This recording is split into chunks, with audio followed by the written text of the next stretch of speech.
capítulo 12, el verso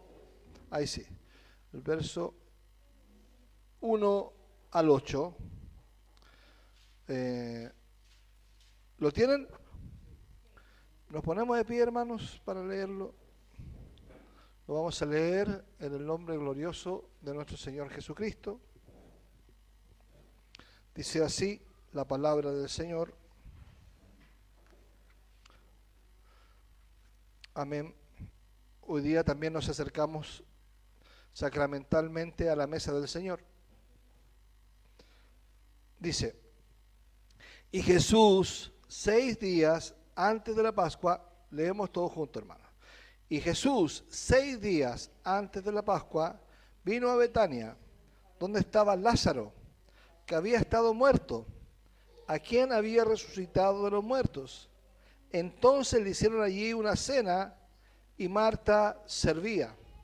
Y Lázaro era uno de los que estaban sentados a la mesa juntamente con él. Entonces María tomó una libra de perfume de nardo puro, de mucho precio, y ungió los pies de Jesús, y los enjugó con sus cabellos, y la casa se llenó del olor del perfume. Y dijo a uno de sus discípulos, Judas Iscariote, hijo de Simón, al que le había de entregar: ¿por qué no fue este perfume vendido por 300 denarios y dado a los pobres? Pero esto dijo, no porque se cuidara de los pobres, sino porque era ladrón, y teniendo la bolsa, sustraía lo que se echaba en ella. Entonces Jesús dijo, déjala, para el día de mi sepultura ha guardado esto, porque a los pobres siempre los tendréis con vosotros, mas a mí no siempre me tendréis. Amén. Tomen asiento, mis hermanos, ya vamos a orar. Hay momentos en la vida que determinan quiénes somos. Hay momentos en la vida que nos definen como personas. Hay momentos en la vida que muestran nuestra realidad. Por ejemplo, a mí recién se me apagó 6 veces el computador en menos de 5 minutos. Entonces, yo me choreé y dije, miércoles. No sé si algunos lo escucharon. Pero eso que me salió fue miércoles. O sea, pero en otras circunstancias a otros se les salen otras cosas. Yo recuerdo que estábamos en el, ¿cómo se dice? Que estábamos ahí no en el galpón. Estábamos en el segundo piso, en la pescadería, ¿se acuerdan ustedes? Bueno, yo cuando estaba bien, yo me subía arriba de todo y estaba arreglando el techo, y yo ahí improvisé una escalera con una banca y 2 sillas. Y arreglé, estaba corriendo una plancha al techo y estaba solo. Y se me corrió una silla y me caí. ¿Y saben qué es lo que dije? Porque me caí, me pegué muy fuerte, no me rompí nada. Pero, ¿saben lo que dije? ¿Ustedes se acuerdan de lo que dije? Dije, ¡Jesús! Y ¿sabe qué? Me salió tan espontáneo que a mi esposa yo la llamé y le dije, mi amor, ¿sabes qué? Me caí, pero estoy tan contento. ¿Por qué? Me dice, ¿porque te caíste? No, porque glorifiqué al Señor. Porque muchas veces estamos nosotros cantando una canción ahí, estamos maestreando y nos apretamos un dedo ¿y qué te sale? Un aleluya, un gloria a Dios, un bendito sea el Señor. Lo más probable es que salga un improperio. Entonces, hay instantes en los que nuestras acciones y qué valor tienen las cosas para nosotros. En el pasaje que leímos hoy, nos lleva a uno de estos momentos en la vida de una mujer, hermanos, llamada María. La unción de Jesús en Betania representa mucho más que un simple gesto de hospitalidad. Es un acto, hermanos, radical de amor, una demostración de devoción absoluta. Este acto, hermanos, que es aparentemente simple, sencillo, María nos revela una verdad, profunda sobre la adoración auténtica. Hermanos, ahí estamos, ya lo leímos.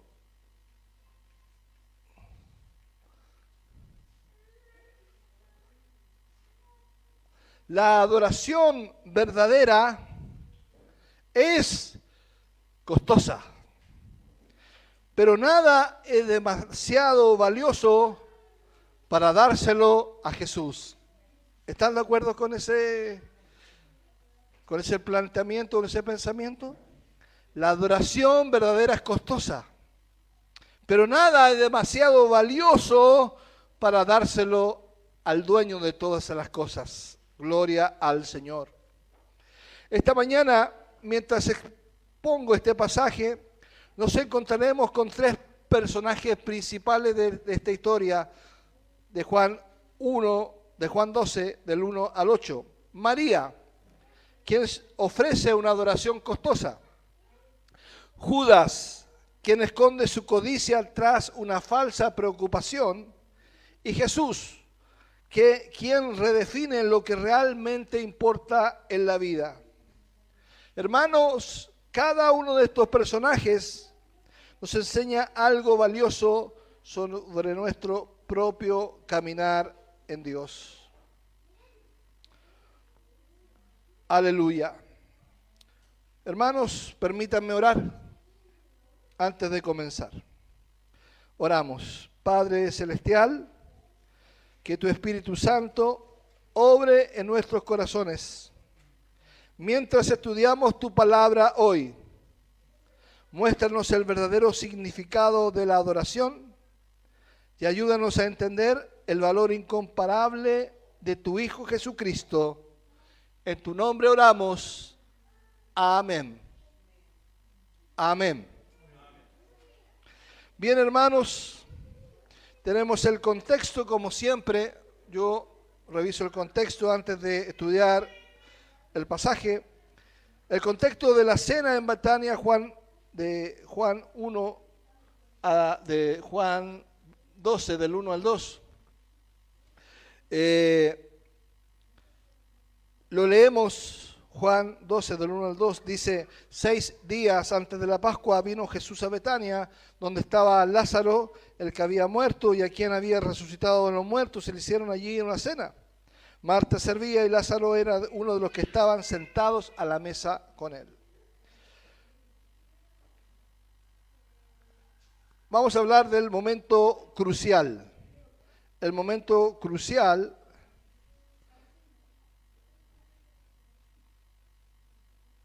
que fue la Pascua. Juan quiere que entendamos que estamos en la recta final del ministerio terrenal de Jesús. Estamos a 6 días de la Pascua, o sea, a 6 días de la muerte de Jesús. La Pascua que se aproxima no será una más para ellos. ¿Cuántas Pascuas celebró Jesús? 32, antes de la última. Será aquella en la que Jesús, nuestro Cordero Pascual, será sacrificado por los pecados del mundo. La atmósfera de Jerusalén estaba recargada de tensión. Los líderes religiosos ya habían decidido matar a Jesús. Eso lo leemos en Juan 11:53, donde dice: y no solamente por aquella nación, sino también para que se juntaran en uno contra los hijos de Dios que estaban dispersos.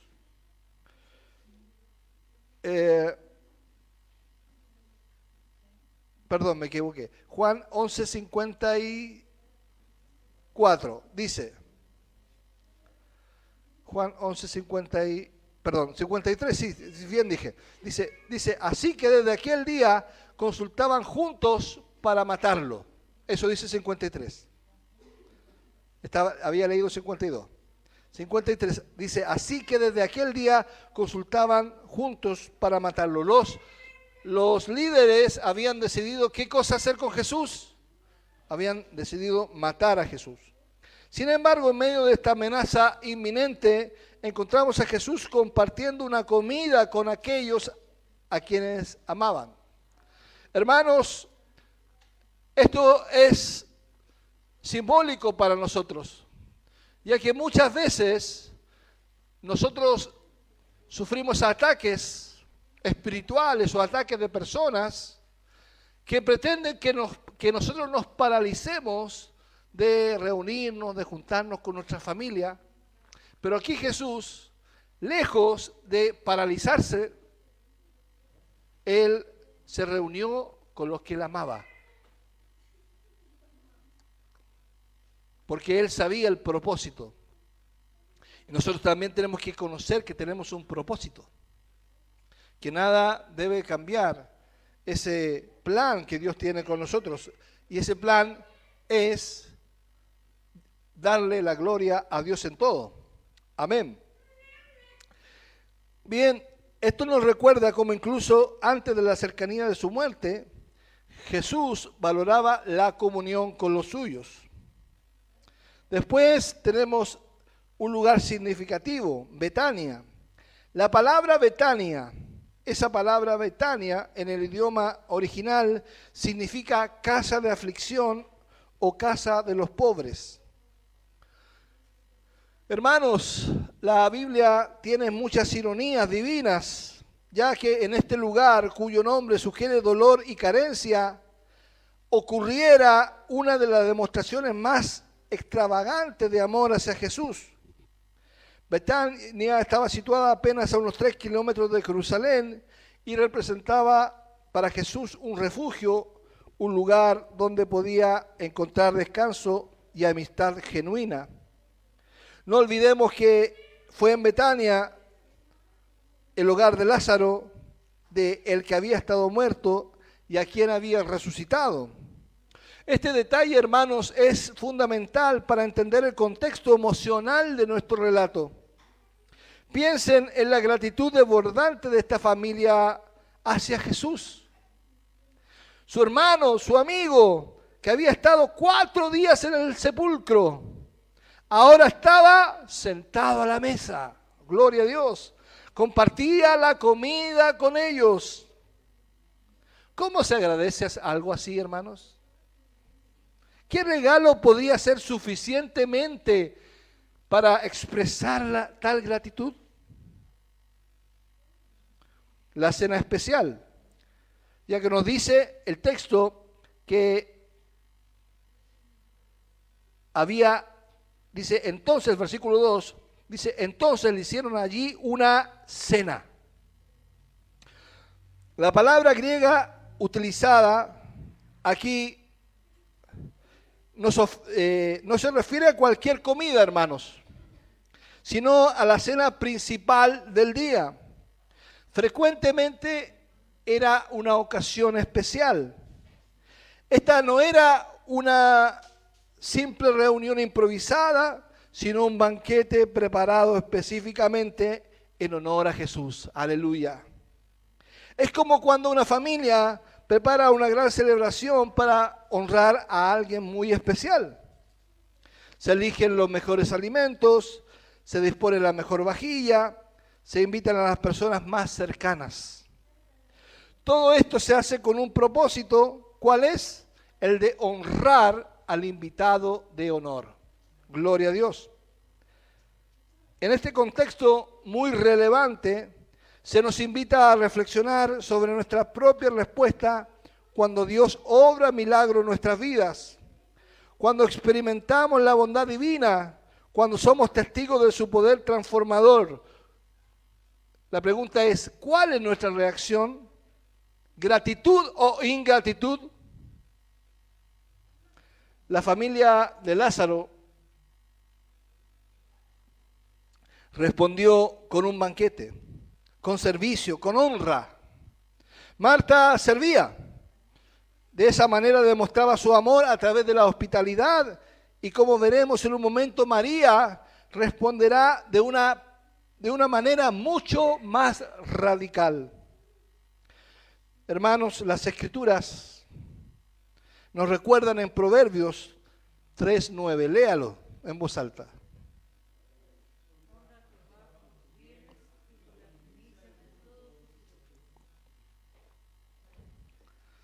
La pregunta aquí, en el contexto de María, de Lázaro, ¿estamos honrando a Dios con lo mejor que tenemos? Y no me refiero a dinero solamente. ¿Respondemos a sus bendiciones con gratitud expresada en acciones concretas? Bien, hermano. María, veremos que nos habla de una adoración costosa y sin reservas. Sale en el versículo 3, 12:3. Judas, ¿qué dice? La hipocresía de un corazón egoísta. Es muy interesante, hermanos, la hipocresía. Porque todos usamos la máscara de la hipocresía de vez en cuando. Y en más no nos damos cuenta que la estamos usando. Y tercero, Jesús, la prioridad de la adoración. Aleluya. Nuestra verdadera prioridad de la adoración se llama Jesús. Amén. Bien, ¿lo anotaron? ¿Sí? ¿Ya terminaron de anotar? ¿Sí, hermana? ¿Hermano Giovanni? ¿Sí? Ok. Bien. Vamos con el punto 1. ¿Qué dice el punto 1?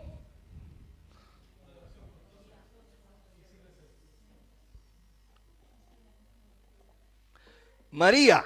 Vamos a hablar de María. No la madre de Jesús, sino María, la hermana de Lázaro, ¿cierto? Y nos dice una adoración costosa y sin reservas. Bien, llegamos ahora al corazón de nuestro relato, al momento que ha capturado la imaginación de creyentes a lo largo de los siglos, y leemos de nuevo el versículo 3. Lo leemos juntos, dice: entonces María tomó una libra de perfume de nardo puro, de mucho precio, y ungió los pies de Jesús y los enjugó con sus cabellos, y la casa se llenó del olor del perfume. En este breve versículo encontramos uno de los actos de adoración, hermanos, más hermosos y conmovedores de toda la Escritura. Gloria a Dios. Les invito, hermanos, a analizar cada elemento para descubrir la profundidad que le fue revelada a María. Número 1, veremos, letra A, el perfume precioso. Y veremos lo que nos dice el texto. Nos dice: entonces tomó una libra de ungüento de nardo puro. María respondió con un acto extraordinario, hermanos. Para nosotros hablar de libra de nardo puro, nosotros no conocemos mucho acerca de los perfumes, acerca de qué es lo que es una libra. La palabra griega para nardo se refiere, hermanos, a un aceite aromático extremadamente costoso y extraído. ¿Saben de dónde? ¿De dónde tú crees que se extrae el nardo? ¿De dónde? De los Andes. ¿De dónde?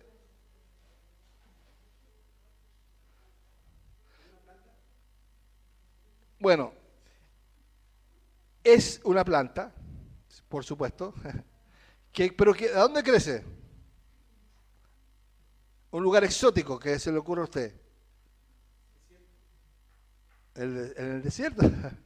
En el desierto del Sahara no crece nada, solamente el desierto florido de Atacama, creo. Por ahí, por ahí, más en las montañas de la India. Por ahí, en una montaña famosísima. Otra parecida. El Ima. Eso.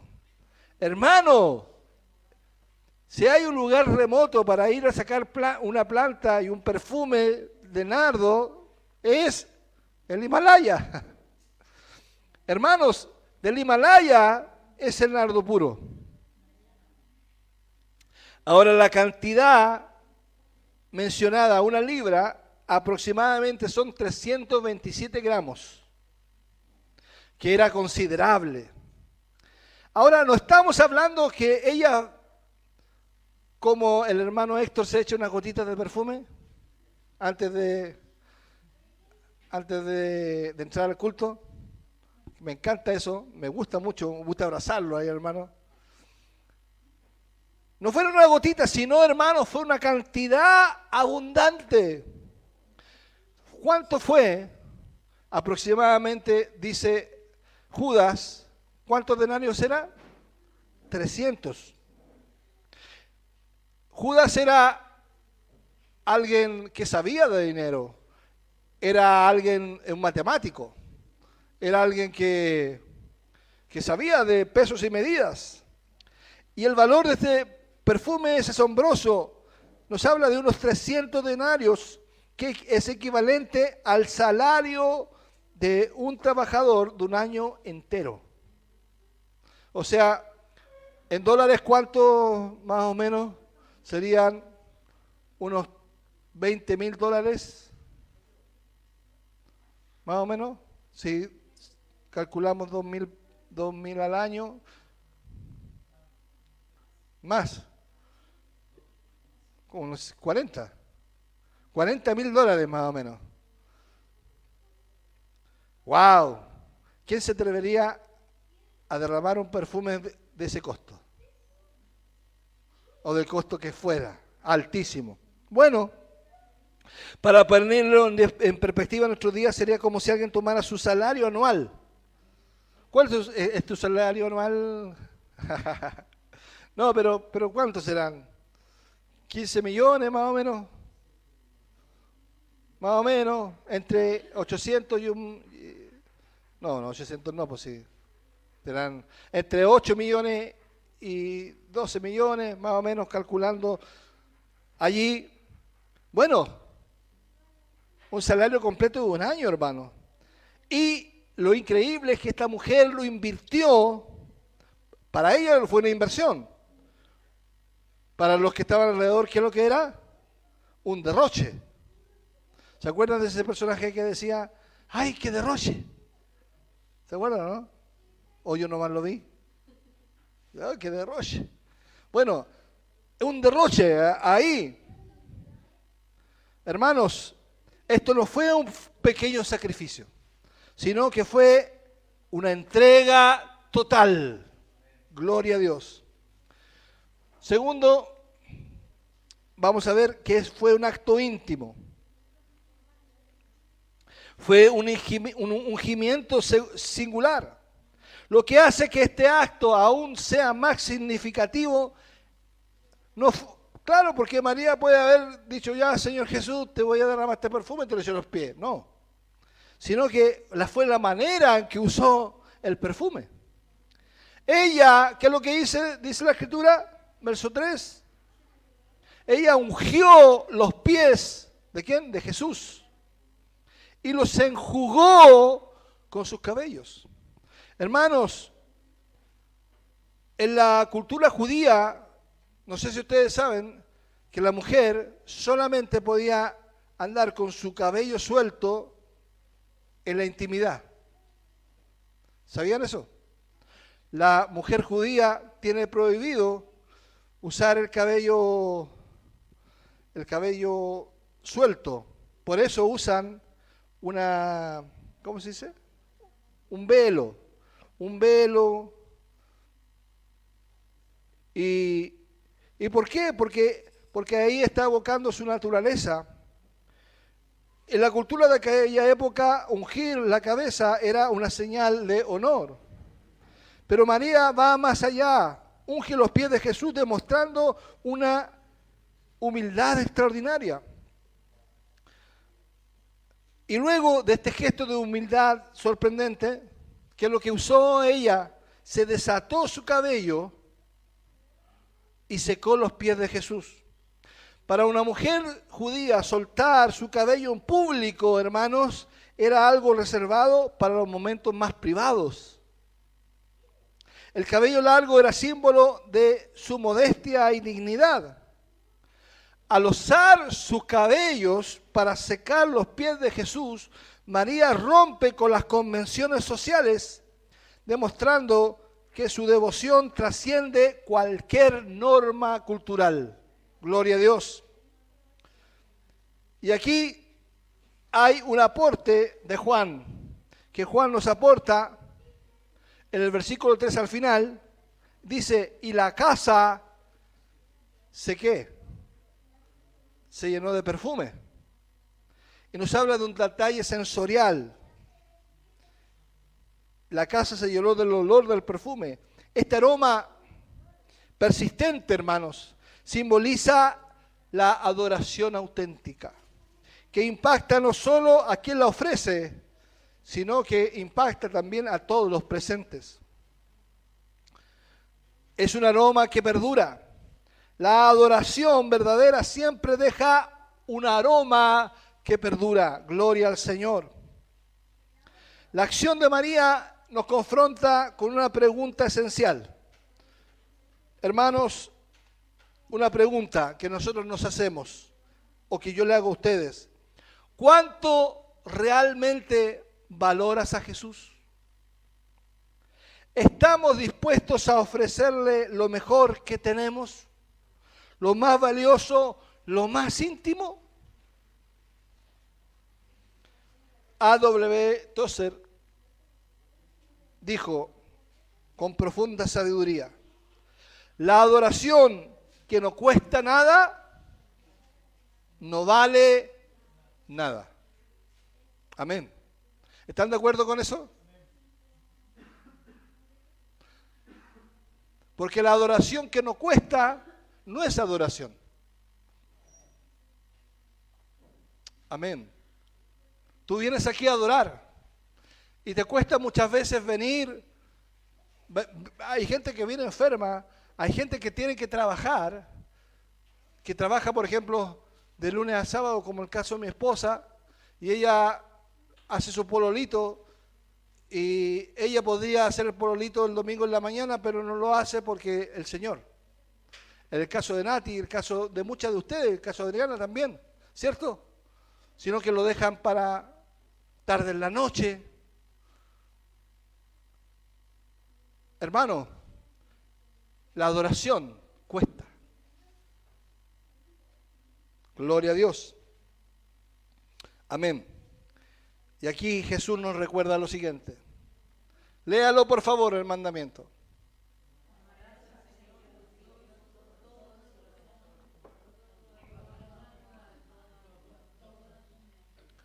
La palabra clave aquí, ¿cuál es? ¿Cuál es? Amarás al Señor tu Dios ¿con qué? ¿Cuál es la palabra?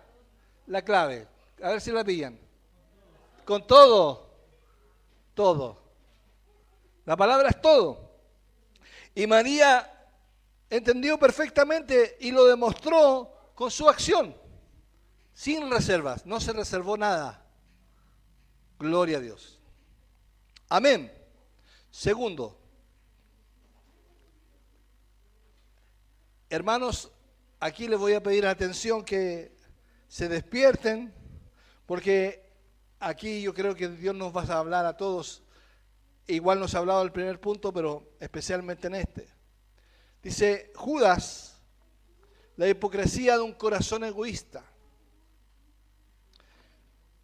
Aquí hablamos de lo primero, la crítica de la aparentemente razonable. No todos los presentes apreciaron el acto de devoción de María. Continuemos leyendo. Dice el versículo 4 al 6. Y dijo uno de los discípulos, Judas Iscariote, hijo de Simón, el que la había de entregar: ¿por qué no fue este perfume vendido por 300 denarios y dado a los pobres? Pero dijo esto no porque se cuidara de los pobres, sino porque era ladrón, y teniendo la bolsa sustraía de lo que se echaba en ella. La belleza de ese momento es abruptamente interrumpida por la crítica de Judas. Imagínense un momento sublime, un momento de gloria. ¿Y qué es lo que aparece? Aparece entonces uno de sus discípulos diciendo: ¡ya! ¡Qué desperdicio! ¡Qué derroche! Entonces, mis hermanos, aparentemente, Judas parece perfectamente razonable e incluso, hermanos, piadoso. ¿Por qué? Porque él dice esta frase, ¿cierto? ¿Por qué no fue ese perfume vendido por 300 denarios y dado a los pobres? Después de todo, ¿no enseñaba Jesús cuidar a los necesitados, hermanos? ¿Cierto? ¿No habría sido mejor utilizar ese dinero para alimentar a los hambrientos o vestir a los desposeídos, a los desnudos?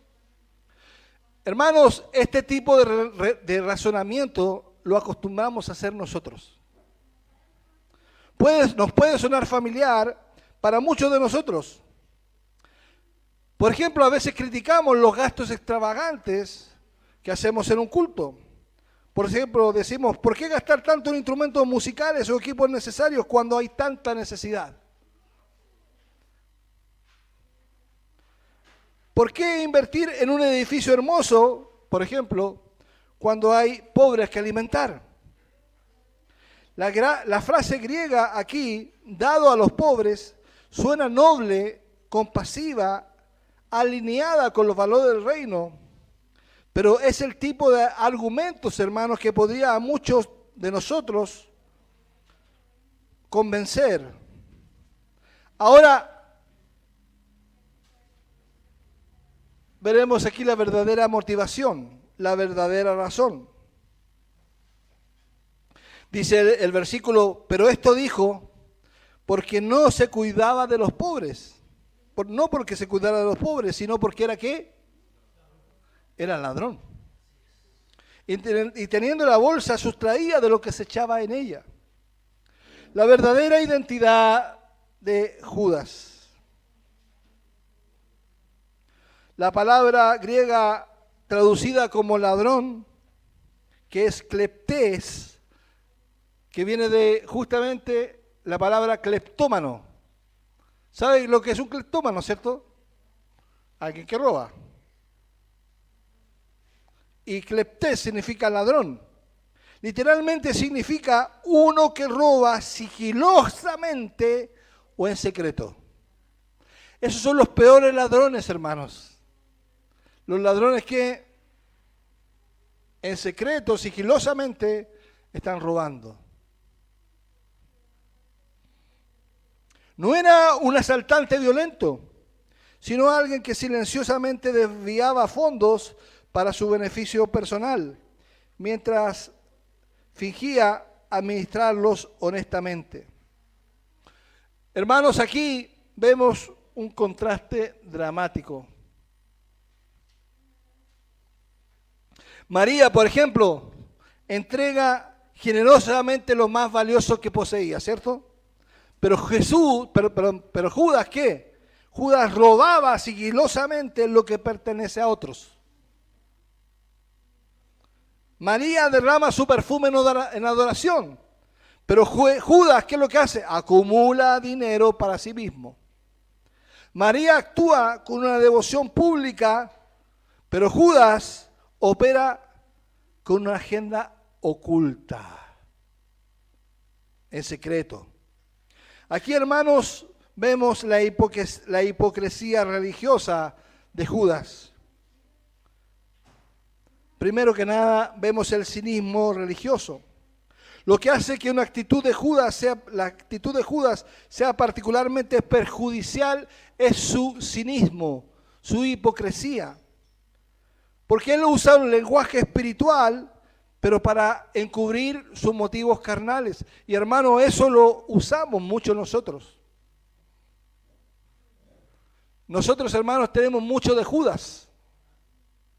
Y tenemos que decirlo. Y tenemos que reconocerlo también delante del Señor. Amén. Muchas veces nos pillamos en estas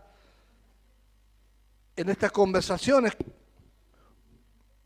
Habla, por ejemplo, de ayudar a los pobres cuando realmente está pensando en ayudarse a sí mismo. ¿Cuántas veces, hermano, por ejemplo, un político, para no hablar tanto de nosotros, un político habla de que va a ayudar a los pobres, los ayuda, pero en el fondo lo está haciendo ¿para qué? Para ganar votos. No es sincero. Esta definición, hermanos, es la misma de hipocresía. Pretender ser lo que no se es, usar una máscara de piedad para ocultar la impureza del corazón.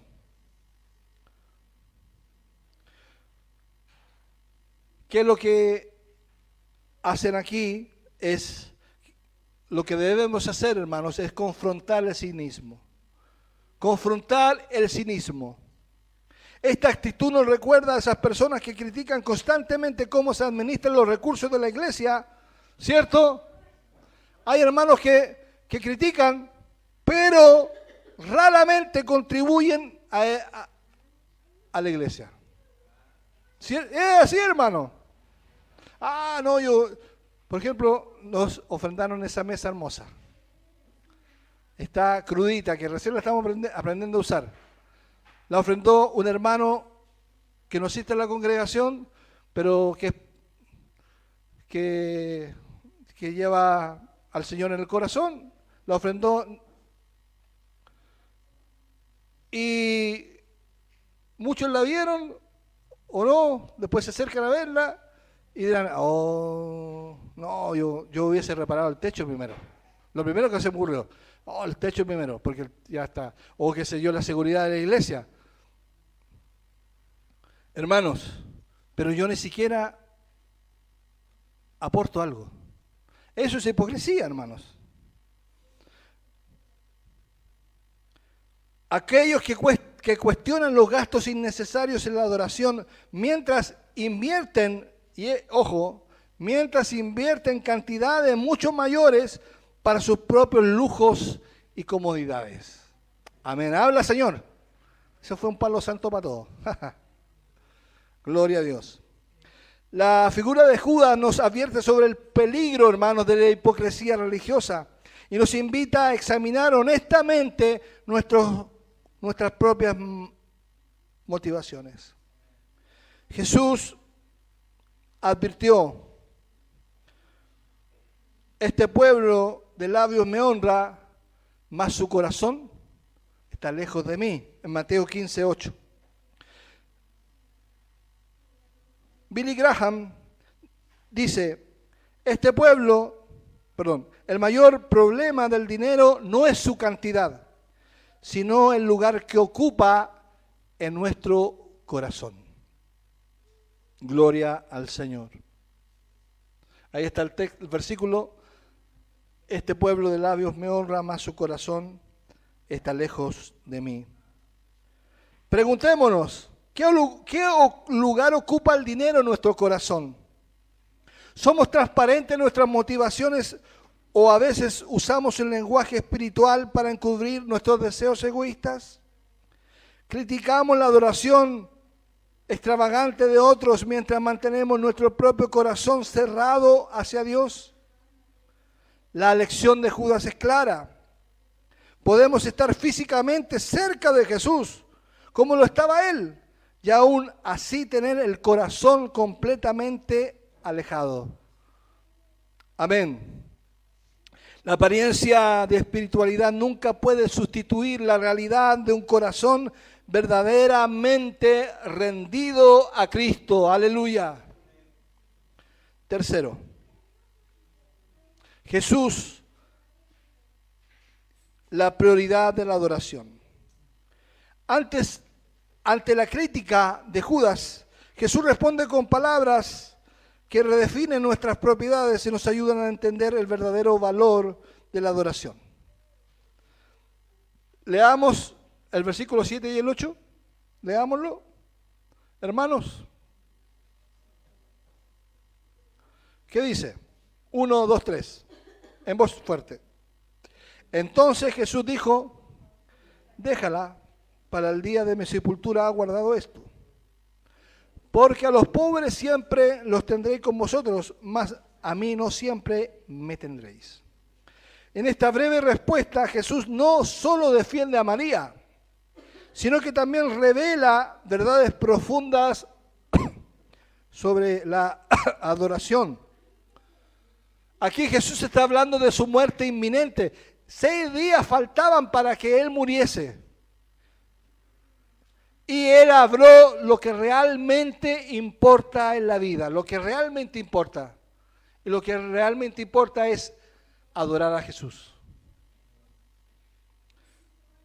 Primero veremos la defensa de Jesús, el argumento de Jesús. Jesús dice: déjala. En el original griego es un imperativo, es un mandato con autoridad. Jesús no está sugiriendo o recomendando: ¿sabéis qué mejor dejar? No. Está ordenando a Judas que deje de criticar a María. Y hermanos, por palabra del Señor, yo les digo: déjese de ser un criticón. Deje de criticar y de no hacer nada. Mejor, mira, si quieres criticar,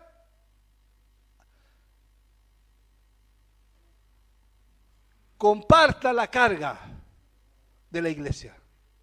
Y ahí veamos si tiene derecho a criticar. Amén. Entonces, hermanos, Jesús no está sugiriendo o recomendando, sino está ordenando a Jesús que deje de criticar a María. Podemos imaginar el tono firme pero compasivo con el que Jesús protege a esta mujer cuya adoración había sido menospreciada.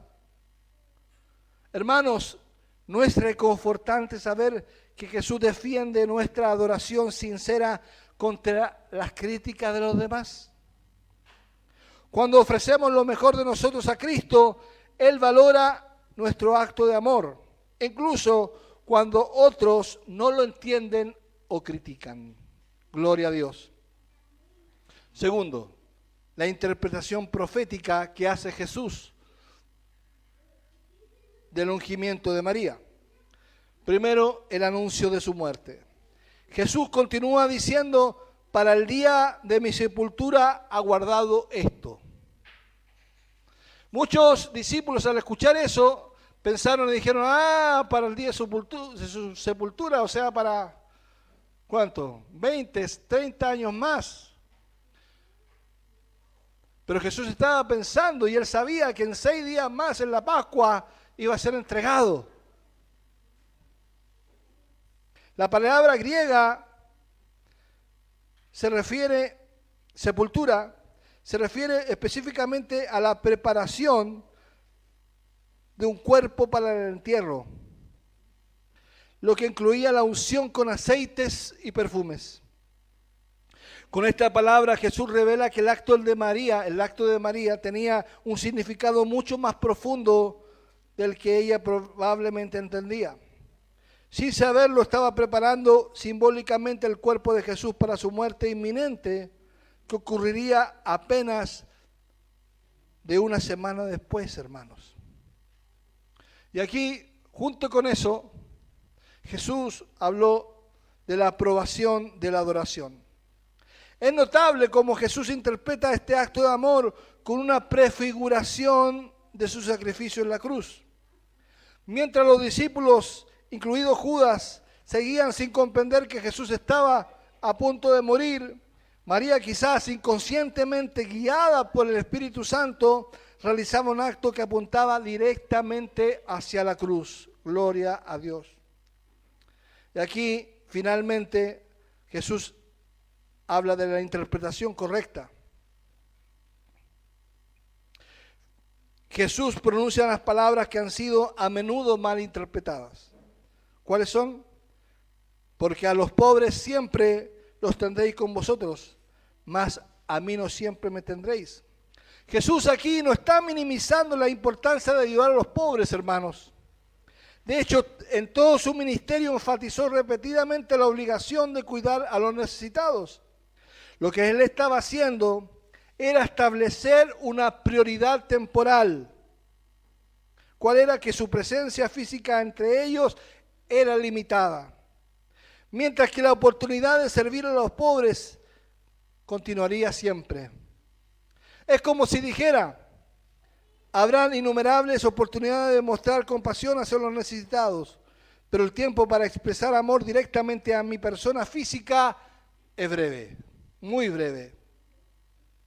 Entonces, ¿qué es lo que concluimos de esto? Que la adoración tiene prioridad. Jesús está afirmando que hay momentos en que la adoración directa tiene prioridad sobre cualquier buena obra, hermanos.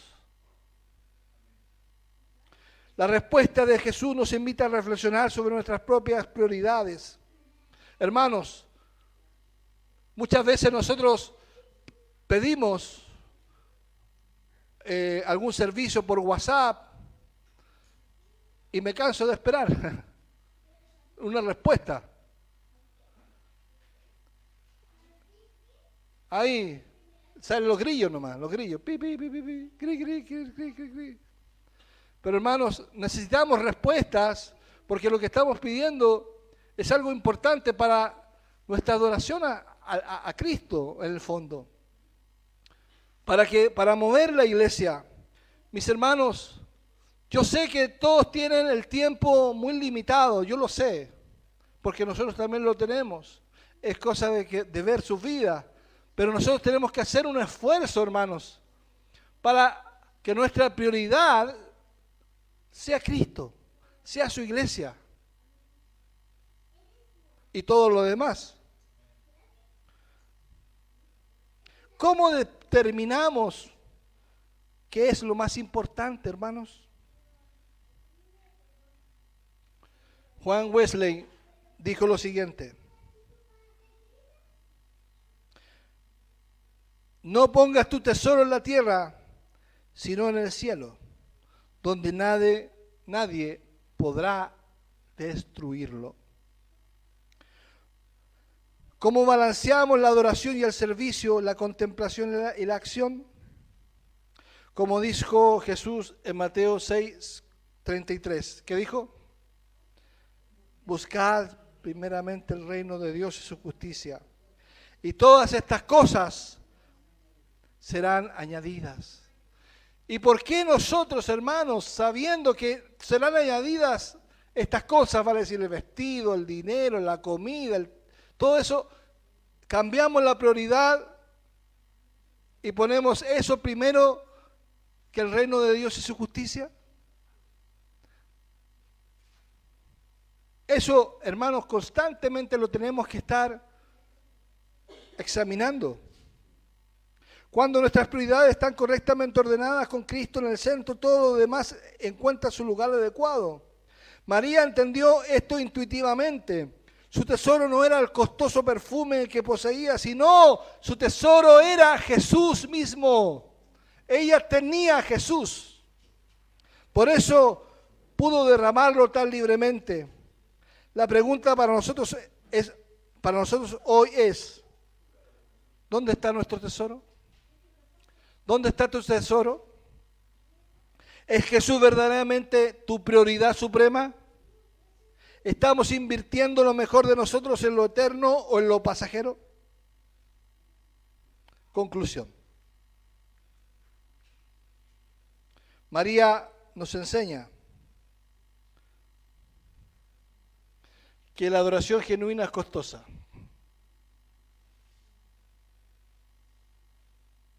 Amén. Ella no ofreció a Jesús las obras de su vida, sino lo más valioso que tenía. Ella nos desafía a preguntarnos, ¿estamos ofreciendo a Dios lo mejor de nuestro tiempo, de nuestros talentos, de nuestros recursos? ¿O le estoy dando apenas lo que me sobra después de satisfacer todos mis deseos? Es cosa de ver qué hacemos cuando recibimos nuestro sueldo. Yo sé que nosotros acá en la iglesia no exigimos diezmos, pero la pregunta es, ¿tú das de lo que sobra, lo que te sobra ahí das? ¿O del 100% tú dices ya, esto primero es para esto, para la iglesia, y de ahí sacan lo demás? ¿O lo estamos dando apenas lo que nos sobra después para satisfacer todos nuestros deseos? Segundo, Judas nos muestra el peligro de la hipocresía. Exteriormente era religioso, pero interiormente era corrupto. Usaba el lenguaje espiritual para encubrir sus motivaciones egoístas. Su ejemplo nos advierte contra la disociación entre nuestras palabras y nuestro corazón, lo que yo llamo la inconsistencia. ¿Te acuerdas que hablamos de la inconsistencia? Que nosotros decimos algo, pero hacemos otra cosa. Eso no puede ser, hermanos. Y nos confronta con la pregunta, ¿es nuestra vida cristiana auténtica o simplemente mantenemos la apariencia de cristianos? Tercero, Jesús nos recuerda que Él es la prioridad suprema. Él es nuestra prioridad suprema, hermanos. En un mundo lleno de necesidades legítimas y causas nobles, es fácil perder de vista lo más importante, nuestra relación personal con Cristo. Jesús nos pregunta, ¿me has puesto en el centro de tu vida o me has relegado a los márgenes?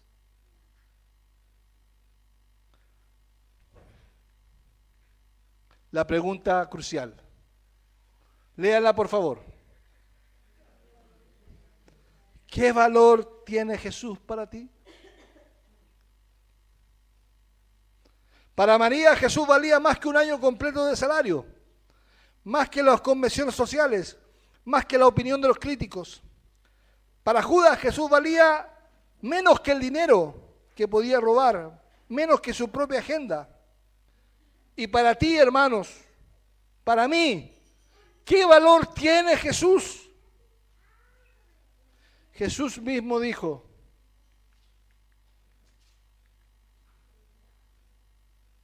porque donde esté vuestro tesoro, ahí estará vuestro corazón. Mateo 8:21. Podemos determinar el valor que le damos a Jesús observando, hermanos, dónde invertimos nuestros recursos, nuestro tiempo, nuestras emociones. Usted me podrá decir, yo amo a Jesús, yo adoro a Jesús, pero es cosa de ver en qué invertimos nuestros recursos, nuestro tiempo, nuestras emociones. Si usted pasa 2 horas viendo una película y ora 5 minutos, la respuesta se la dejo a usted mismo. Esto también es para mí. Que el Señor nos ayude, hermanos. Señor, tenemos que arrepentirnos y examinar nuestro corazón y poder volver a caminar, seguir caminando. Gloria al Señor. La invitación personal dice, léalo por favor.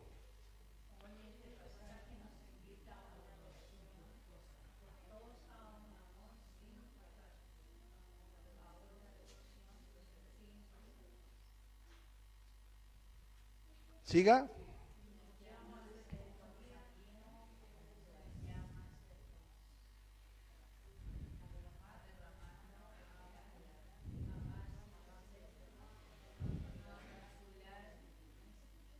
Amén. Amén. Hoy este pasaje nos invita a una adoración costosa, a un amor sin cálculos, a una devoción sin reservas. Nos llama a ser como María, hermano, no como Judas. A derramar, no a acumular. Amar sin reservas, no a calcular mezquinamente. La forma específica de nuestra adoración costosa será diferente para cada uno, pero el principio es el mismo. Jesús merece lo mejor de nosotros, no lo que nos sobra. Amén. Póngase de pie, hermano. Siempre es bueno recordar estas palabras, hermano. Siempre es bueno alinearnos a la palabra de Dios y ver cuán lejos estamos. Porque, hermanos, nuestro corazón se aleja constantemente de Dios. Pero nuestro llamado es a estar cerca de Jesús, arrepentidos. Amén, hermanos. Yo soy el primero que se arrepiente. Hermanos, vamos a orar. Oremos al Señor. Amado Dios, te alabamos. Te alabamos, Señor. Te agradecemos por tu presencia entre nosotros hoy. Gracias, Jesús. Gracias por el ejemplo de María, que nos muestra cómo es una adoración sin reservas. Padre, te pedimos perdón por las veces en que como Judas hemos puesto otras cosas por encima de ti o hemos tenido motivaciones impuras en nuestro servicio. Padre, te pedimos que nos ayudes. Nos ayudes a entregarte lo mejor de nuestras vidas, aunque sea poco, pero lo mejor. Que nuestra adoración sea sincera, costosa y sin hipocresía. Que podamos valorarte por encima de todo lo demás, reconociendo que nada es demasiado precioso para darte a ti, oh Padre, que lo diste todo por nosotros en la cruz. Ayúdanos a vivir cada día con las prioridades correctas, buscando primero tu reino y tu justicia. Porque tú, Señor Jesús, lo mereces todo. Tú, Jesús, mereces todo, no mereces nuestras obras, lo mereces todo. En tu nombre oramos. Amén. Gloria al Señor. Mis hermanos, voy a pedir que tomen su asiento y que puedan